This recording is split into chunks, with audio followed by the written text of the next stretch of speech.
Ok, de volta ao vivo pela TV Horizonte com o nosso Jogar de Classe, programa que respeita a sua opinião, torcedor. Isso você não tenha a menor dúvida, aqui nós respeitamos a sua opinião. Deixa eu abraçar o pessoal que está nos acompanhando. O meu amigo Júnior Abreu, lá na cidade de Fortuna de Minas, minha queridíssima cidade, Fortuna de Minas, onde eu frequento sempre. Semana que vem, final de semana, eu estou lá. A Luciana Brás, super fã, boa tarde para todos, obrigado. Elcimar Antônio, torcida frouxa, essa do Galo que não expulsa esse presidente. Muita gente aqui, que legal. Tem uns abraços aqui para você, aqui, mas esqueci, perdi, daqui a pouco a gente vai descobrir onde é que estão. Para você. Onde é que devolva todos eles, fala que eu estou retribuindo. Daqui a pouco eu vou descobrir onde é que está isso aí, né? Sempre gente participando cada vez mais e assistindo ao vivo aqui o nosso Jogado de Classe. Coloca para mim aí a entrevista do técnico Wagner Mancini, vamos ver o que ele disse depois do jogo. Eu acho que antes de botar a cara do Wagner Mancini no Atlético, nós temos que resgatar a cara do Atlético. A cara do Atlético é um time de intensidade, é um time agressivo, é um time que marca lá em cima, que tem velocidade. Então é isso que eu quero, é isso que eu busco, né? Muitas vezes a gente consegue ter um resultado imediato. Hoje a gente não teve isso em alguns momentos do jogo. E quando a gente não teve, a gente deu chance ao São Paulo. Então agora no vestiário eu já conversei com os atletas exatamente sobre isso. É necessário que a intensidade seja maior, né? Nós sabemos que nossa torcida está chateada e com razão, porque não pode ver o Atlético jogando bem um jogo e mal o outro.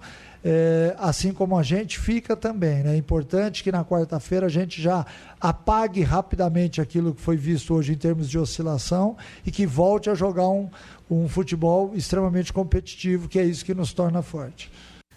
Muito bem. Falou alguma coisa de novo? Eu acho que ele assumiu que ele errou, né? Ele assumiu. Porque se ele falou que não teve intensidade, quem teve uma semana para preparar o time, que ele conhece bem o São Paulo, os jogadores, ele não chegou a trabalhar com o Fernando Diniz como técnico, mas ele conhece bem os jogadores, porque ele trabalhou lá quase o ano todo.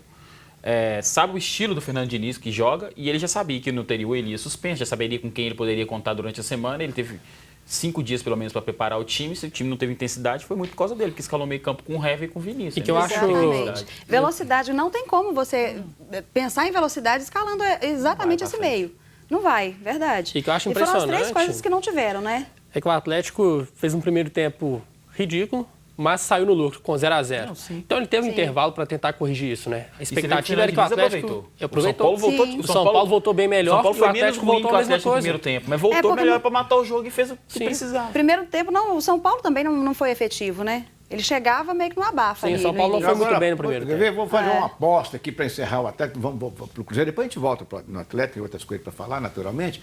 Mas eu acho que não vai continuar com o Hever ali naquela posição. Na volância não vai. Nem pode, né? Não vai. Não é a posição dele. Nem pode. Não é a posição dele. Tá certo. Olha, 52 anos, líder absoluto no mercado de baterias em BH, Pedrinho Baterias tem 4 lojas estrategicamente localizadas para atender com rapidez, segurança e conforto. Bairros Renascença, Planalto, Sion e em breve também na nossa queridíssima Contagem. Carros, caminhões, tem as melhores marcas e melhores preços de baterias para todos esses carros. Pedrinho Baterias, no plural, não dorme. Plantão vai até as 2 da manhã. Pedrinho Baterias, a energia do nosso carro. Escolha a loja mais perto de você, 3429.000. Precisou de bateria? Tá aí, ó, 3429.000. Bom, vamos falar então do Cruzeiro Esporte Clube, que empatou o jogo, né? Contra o Fortaleza, a torcida foi lá, prestigiou, ótimo cantou. Número, hein? Hein? Sábado à noite, 32.000 pessoas, é um ótimo número. E não foi naquela promoção, né? A diretoria inexplicavelmente cortou a promoção. Inexplicavelmente. Como se tirar R$10, aumentar o ingresso em R$10, fosse fazer uma diferença para um clube do tamanho do Cruzeiro, mesmo mal financeira, né? Sendo que para o torcedor faz muito mais diferença para quem estava indo no campo. Principalmente com o futebol que eles estão apresentando, né? Agora, eu queria saber de vocês, não sei se a gente consegue, isso de você de casa também, mande para a sua mensagem para nós. Mandar um abraço aqui para Maura Guerra, que está nos assistindo lá. Maura Guerra, minha mulher. Minha mulher. Não perde o programa, vai gostar de mim longe assim? Love. Já pensou? Isso é love, love, love. Mas é o seguinte, está lá assistindo. Tem alguma razão de um futebol tão medíocre, talvez seja um pouco exagerado, porque deu uma crescidinha, melhorou um pouco. Medíocre é mediano, né? Tá abaixo de... Será? Você tá baixo? Tá muito ruim. O Cruzeiro contra o Fortaleza foi muito ruim. Enquanto o São Paulo jogou bem, pelo que se propunha o jogo, até pela moral que ganhou contra o São Paulo, contra o Corinthians, jogou muito bem. A postura do Cruzeiro contra o Corinthians foi muito boa. Contra o Fortaleza, voltou a ser aquele futebolzinho ruim. Fez o gol na base da força. Aquele qualquer um que joga bola, quando você precisa do gol, você empurra o outro time para o campo dos caras e faz o gol. Fez o gol, parece que deu um alívio, desligou do jogo e entregou um gol em seguida. Mas o futebol foi muito pobre, só bola na área. Okay? O Paulão Caveirão deixou o campo como se fosse um dos melhores zagueiros do mundo. Pô. O cara ganhou todas. Não, o Cruzeiro deu mais de 50 cruzamentos. Foi tudo um cara zagueiro daquele jeito. Eu não acho que o Cruzeiro foi mal assim, então. Acho que o Cruzeiro fez uma partida razoável para boa, só que o Cruzeiro é refém de uma jogada só, que é a bola aérea. É bola cruzada em todos os momentos. E o Abel disse na coletiva que é isso mesmo, tem que cruzar a bola na área, já que tem o Fred lá. Gente, mas não é, né? Para mim isso é uma pobreza de ideias. O Cruzeiro tem jogadores com qualidade para fazer outras jogadas, infiltração. Agora o Cruzeiro abusou demais dessa jogada. Mas o Fortaleza também teve uma postura muito covarde na partida. Chegou para empatar e conseguiu, né, o que queria. Mas um golzinho achado. E é nessa fase, quando nada conspira a favor, o nível de concentração tem que ser 100% o jogo inteiro. Numa bobeira que o Egídio deu, e aí não só a falha dele, mas também foi uma falha coletiva, o Cruzeiro sofreu empate. Inadmissível, o que eu digo da atuação, você pega o Cruzeiro teve um volume de jogo, chutou bastante. Teve. Mas, tirando o gol do Orejuela, a única chance clara que eu lembro do Cruzeiro foi com o do Thiago Neves no primeiro tempo, no cruzamento do David, que o goleiro fez uma defesa até mas que teve uma bola na trave também no segundo tempo. Essa bola do... sim. Então, você teve, pelo volume de jogo, foi muito pouco. O Cruzeiro rodou, mas não conseguiu entrar, não conseguiu produzir como precisa. E pagou caro com o erro do Egídio, que não faz uma boa temporada. E aí, o que eu falei do Fábio Santos vale para o Egídio, para outros jogadores do Cruzeiro. Quando o time está bagunçado, isso puxa para baixo. Você viu o Cruzeiro tem muito jogador entrando na lateral esquerda. Puxa para baixo. Estava entrando bem. O Rafael, você falando, que entrou, que jogou Rafael no Palmeiras. Santos ou o Dodô que você tá falando? O Dodô. O Dodô tá no banco. O Dodô, quando teve oportunidades, também não foi bem, né? A verdade é essa. Mas pior que o... Mas agora, nesse momento, eu acho que tem que voltar o time, né? Porque com o Egídio, até porque a torcida tá muito em cima do Egídio. A torcida estava apoiando o tempo todo, inclusive. A partir do momento que o Egídio errou, a torcida começou a jogar contra. E o time sentiu muito. Sentiu. Eu achei muito interessante o que o Wellington Paulista falou no final. Ele falou que sabia que o Cruzeiro, se não fizesse um gol logo de início, né, logo que começasse o jogo ali, que o Cruzeiro ia ficar muito nervoso e que eles iriam aproveitar isso. Então, eles tinham uma proposta de jogo e ela foi bem executada. A verdade é essa. Agora, foi um junta-junta. O Abel chegou a um ponto que ele colocou basicamente 3 atacantes. Ele recuou o Thiago Neves. Eu não entendi muito bem o que ele tentou fazer ali, porque aí ficou todo mundo tentando foi e nada. Atacantes e... Exatamente. Ele foi fazendo... Desorganizou mais ainda o time, né? Desorganizou mais ainda. Eu achei muito... E no fim ainda, depois do empate, o Fortaleza teve um escanteio lá com o Chiesa, que não conseguiu desviar, porque se ele acerta com a cabeçada ali, poderia ter sido ainda... Ia virar, exatamente. Foi no finalzinho do jogo. Mais complicado. Mas quando você está lá embaixo, é isso mesmo. O Cruzeiro... Tudo fica ruim, né? Tem que fazer o recorte também do lado... Olhar essa sequência de 6 jogos sem perder... Se você for olhar antes dos jogos, a sequência São Paulo, Corinthians e Fortaleza, se você falasse para qualquer torcedor do Cruzeiro, 7 pontos, tá bom?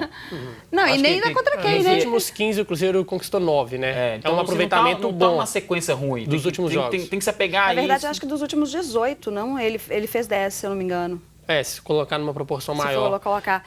Mas assim, eu vejo que o Cruzeiro tá tentando, né? O Cruzeiro tá lutando. Diferente do Atlético, que teve uma postura apática, um time que não luta, não se entrega. O Cruzeiro está lutando, está se entregando, mas é isso, quando a fase é ruim, parece que tudo conspira contra, tudo dá errado, né? O gol que o Cruzeiro tomou foi a única vez que o Fortaleza chegou ao ataque. Gol de gatinho. Tudo bem, não pode errar aquela bola igual o Egídio errou, não pode. Nessa fase você tem que ter um nível de concentração lá em cima. Mas é um gol também que numa fase boa, a bola não entraria nunca. O gol que ele estava praticamente engatinhando, né? E foi bom que o Orejuela voltou a jogar, porque o último jogo eu achei que ele foi muito mediano, foi muito assim, né? Meio que desentrosado. Mas ele jogou muito bem, eu achei que ele voltou, assim, o futebol dele. O Dedé tá fora. Esse resto de ano, acho que não joga mais esse ano. Dificilmente volta. Dificilmente, ano que vem. O Kaká foi bem. Kaká entrou muito bem. Eu acho que a defesa ali... O Léo também está pronto a voltar, mas também acho que não volta. A dupla tá bem, né? O Kaká já tá para voltar. Fábio Bruno também eu achei que também, mas o Kaká eu achei melhor. O Léo já pode voltar, deve voltar no próximo jogo. Eu tenho a impressão que Ele não volta, e talvez o Abel, pelo momento, pelo tempo fora, não volte ele no time. Mas eu acho que no banco reserva aí já logo volta a figurar. Exatamente. Vai Nas voltando aos laterais, poucos, né? o Orejuela continua, né? Continua. Fez gol, né? Então tá com moral. Mas jogou bem ontem. Ele... Agora, na esquerda ali... Acho que ele vai voltar com o Nós estamos fazendo uma previsão para o próximo jogo contra o Botafogo. Tem que sair. A questão da lateral esquerda, o Egídio não está bem. O Vinícius falou, o Dodô, nas vezes que entrou, não foi bem. Só que o Egídio é da turma do Thiago Neves. E a gente sabe que o Thiago Neves, com a turma dele, derrubou o Rogério Ceni. Sim. Eles colocaram o Abel. Aí tem que saber se vai pesar o momento técnico, porque tem outros jogadores que o momento técnico não estão bons e estão jogando. O Fred, por exemplo, tem vindo se sustentado com gols de pênalti. Sábado ele deu uma lentidão ao ataque, ele não fluía jogada nenhuma. A bola não chegou, mas nas vezes que chegava também não rendia. Não rendia. Ok. Interessante. Eu vou chamar aqui, nós vamos para o intervalo, só que eu vou dar um recado antes. E depois desse, a gente vai analisar o resto do time do Cruzeiro, o que pode ser mudado para esse jogo contra o Botafogo, tão importante na vida do Cruzeiro. Proteção veicular, meus amigos, é com a Porto Brasil. Hoje todo mundo faz a proteção veicular. Põe isso na cabeça, tá? Na Porto Brasil você tem cobertura completa contra furto, roubo, colisões e fenômenos da natureza. Assistência 24 horas. Corra, reserve, porque haverá muito mais para você. Porto Brasil. Porto Brasil, Rua Marte 54, Jardim Riacho, aqui na nossa querida Contagem. Ligue agora, 3398-9000. 3398, está na tela para você, 3398-9000. Porto Brasil, mais que uma proteção. Olha, então nós vamos para o intervalo, não sai daí do seu telefone, do seu computador, da sua TV. A gente volta daqui a pouquinho, vamos continuar analisando a questão do Cruzeiro. Até já, meus amigos.